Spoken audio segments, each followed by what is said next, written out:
Today we will be covering dividing, fractions, and decimals. First, I'm going to start out using an open array to solve 828 divided by 6. So for 828 divided by 6, I'm going to be using friendly numbers that are friendly to me. So I'm going to start out by using 100. And I'm going to write this over here so I know how much I'm taking away.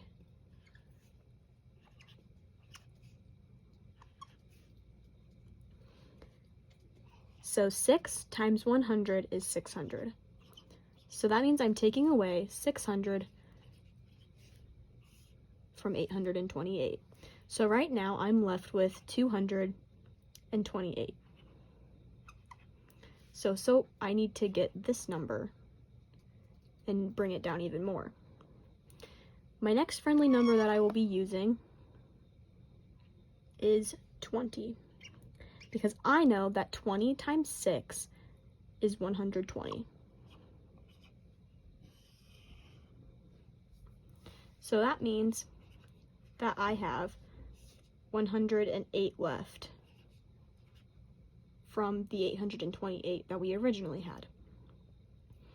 And I know that 6 times 18 is 108.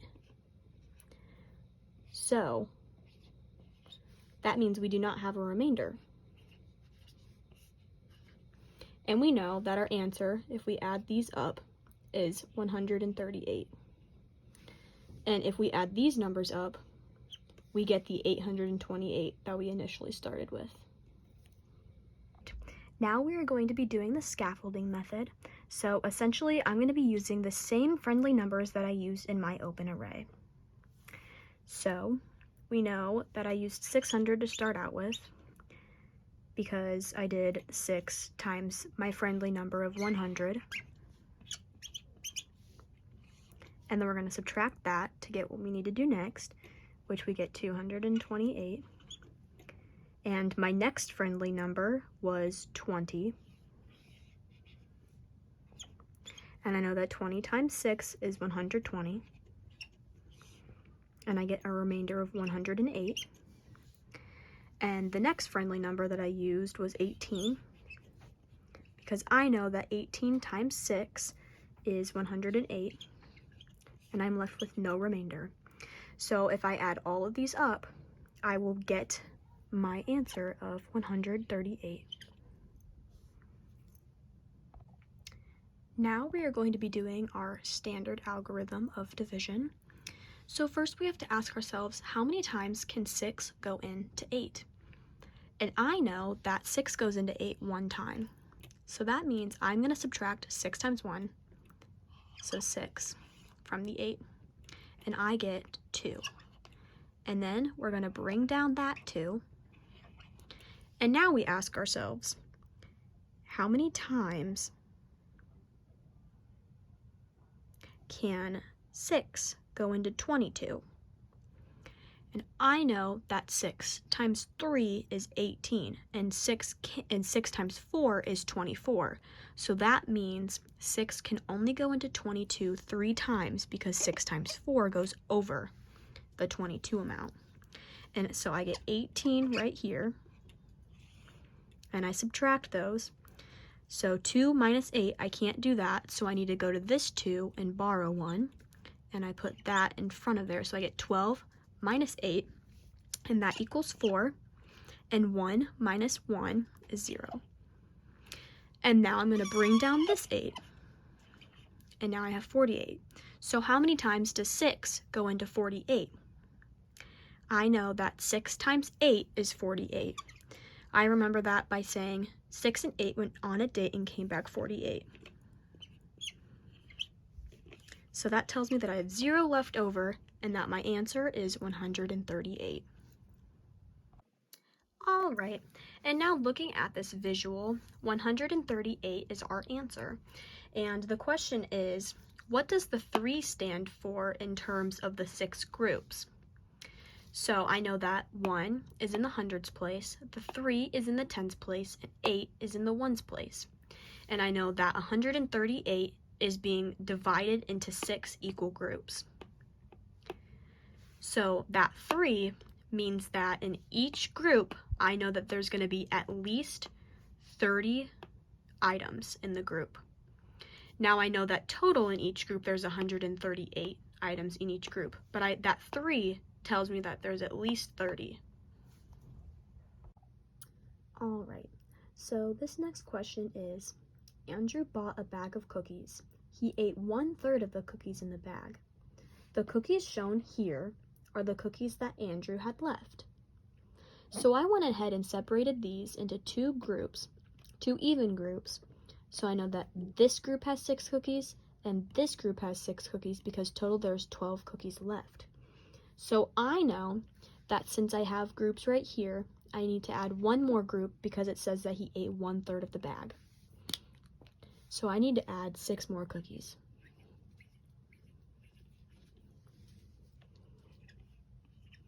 Because that is equal into 1/3 groups.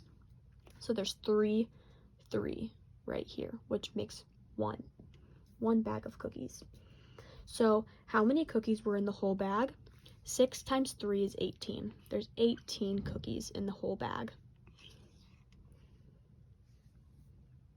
So how many cookies would be in 2 5/6 bags? So I know that in one bag there's 18 cookies. And it's asking how many cookies are in 2 5/6 bags. So I know that I have 18 twice. And then we need to know how much is in 5/6 of a bag to figure out that last part. All right. So I added these purple lines in between each 1/3 because I know that this is 1/3, this is 1/3, and this is 1/3. So I divided the 1/3s in half into 1/6. So I know how many are in 5/6. So I need 1, 2, 3, 4, 5. So that means they're 3, 6, 9, 12, 15. 15 cookies are in 5/6 of the bag. So I need to add 15 more cookies to the already 2 bags that I have right here, because I need 2 in 5/6. All right, so 18 plus 18 equals 36, plus 15, which is 5/6 of a bag, equals 51. So that means in 2 5/6 bags, there's 51 total cookies.